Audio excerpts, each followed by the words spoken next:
Welcome back to the Yield Tree. Here, we dig deep into the underlying logic of data, not cheering for noisy fluctuations, only unveiling inevitable trends.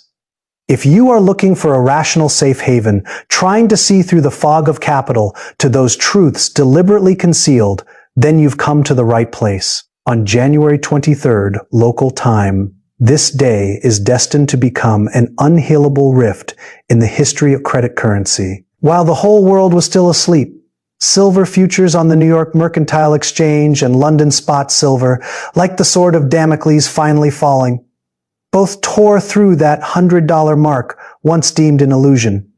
This is not merely a numerical crossing. This is a farewell to an era. $100, in the old world's economic models, was an impossible coordinate. But today, it has become a tombstone of real value, burying half a century of financial suppression. We need to calmly confront the driving force behind this phenomenon head-on. This is not a random fluctuation, but a deep-sea tidal wave triggered by the confluence of sustained safe haven demand and technical buying. When the global sovereign credit system struggles in the quagmire of debt, when traditional hedging tools melt in the blazing fire of inflation, capital instinctively begins to return to the most primitive, most honest physical anchor. 2026 has barely begun for less than a month, and silver's gains have already broken through an astonishing 40%. Please stop and think about what this percentage means. In the vast majority of years, even top hedge funds need to take on enormous risk to achieve 40% annual returns. Yet silver has accomplished this feat in just over 20 days. This reveals a bone-chilling truth. We are in an acceleration phase of global asset restructuring, and the purchasing power of fiat currency is experiencing a cliff-like plunge. Why now? Why did New York and London fall simultaneously for a long time? These two financial centers had successfully suppressed silver prices near cost levels through a massive paper contract system. This paper suppression created an illusion that the value of physical assets could be hedged by unlimited electronic IUs. However, the storm of 2026 proved that when physical shortages hit their physical limits, when safe haven demand was no longer satisfied with numbers on screens, but demanded actual metal delivery, that fragile derivatives game began to collapse. The moment it broke through the $100 mark was actually a collective vote of no confidence cast by global investors against the current financial system. Technical buying acted as an accelerator in this process. We must understand that modern financial markets are largely driven by complex algorithms. When prices broke through key psychological resistance levels, countless dormant automated trading programs were instantly activated. These codes have no emotions, they only obey trends and logic. When they identified that silver was at a historic technical breakout point, an overwhelming tide of buy orders poured out. This buying intertwined with panic-driven safe haven demand, forming a positive feedback spiral. The higher the price, the more technical followers it attracted, the stronger the safe haven sentiment, the firmer the desire to hold physical assets. This convergence of forces made any shorts trying to stand in the way appear pale and powerless. Let's elevate our perspective to a global macro dimension. Silver's 40% gain in 2026 is not an isolated rise.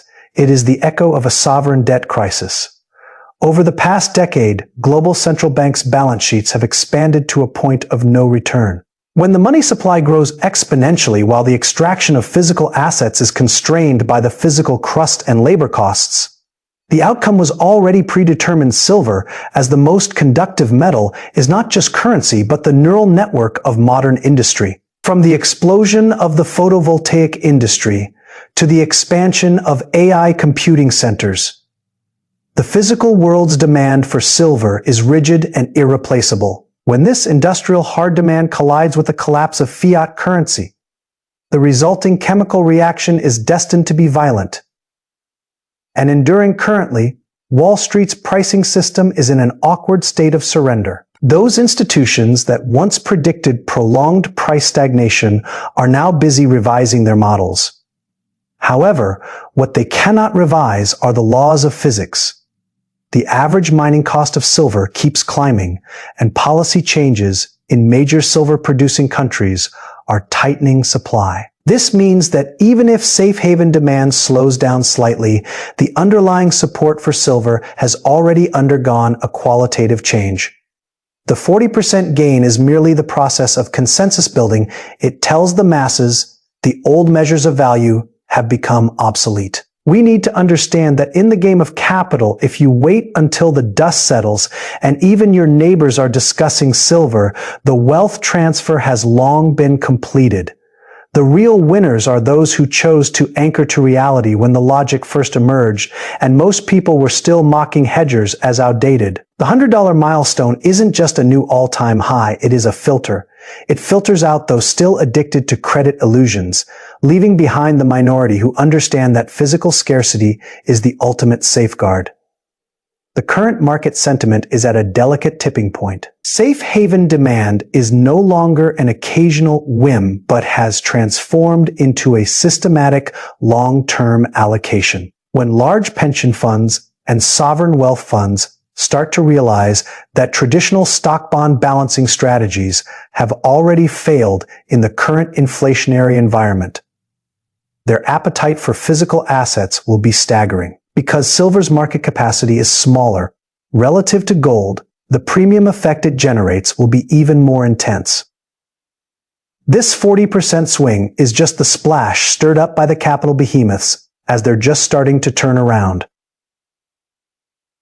We must face the technical signals head-on. After London spot and New York futures broke through simultaneously, silver's technical pattern has entered a certain degree of vacuum zone above historical highs. There are no trapped positions from the past, only imagination for the unknown future. This kind of technical buying pressure often triggers the so-called short squeeze suicide. Those institutions that once hoped for a price pullback are now forced to buy at higher positions to cover their positions, which further pushes up prices. This self-reinforcing mechanism is the most prominent feature of every Super Bull market in its mid to late stages. In this deep night of the game, rationality is the only compass. We need to see clearly that this 40% rise is not the end, but a violent rebound against 50 years of price suppression. If we measure with inflation-adjusted coordinates, silver's current real value is still far from reaching its historical peak. This means that although the nominal price has created new highs, its real position relative to purchasing power still has huge catch-up room. This asymmetry of perception is exactly the core logic that the yield tree wants to convey to you. The logic is now clear. The data is no longer silent. This breakout on the 23rd of January is not just a breakout for the metal, but a breakout for the truth. It tells us that no matter how sophisticated the paper game is played, it will ultimately return to the judgment of the physical world. The continuous influx of safe haven demand indicates that the global elite are accelerating their search for an exit. And have you already prepared for this irreversible reset? In this era where fiat currency logic is on its deathbed, choosing physical assets is not speculation, but a preservation of civilizational wealth. A 40% increase is a warning bell telling every clear-headed person, don't obsess over the small daily fluctuations. Feel that unstoppable force spanning half a century, the force of returning to reality. The $100 barrier has shattered, and with it, the last shred of illusion about the old order. Behind the busy figures in the trading halls of New York and London lies the twilight of an old financial world. But for those who understand how to anchor to physical assets, who understand how to find logic amidst the noise, this is the dawn of a new era. This is the yield tree. Here, we don't predict miracles. We only analyze inevitabilities. At this historical juncture of capital restructuring, reason is the only spark. Logic is the only armor. May you stand on the right side of history in this inevitable upheaval. Thank you for listening and thinking. See you in our next deep analysis.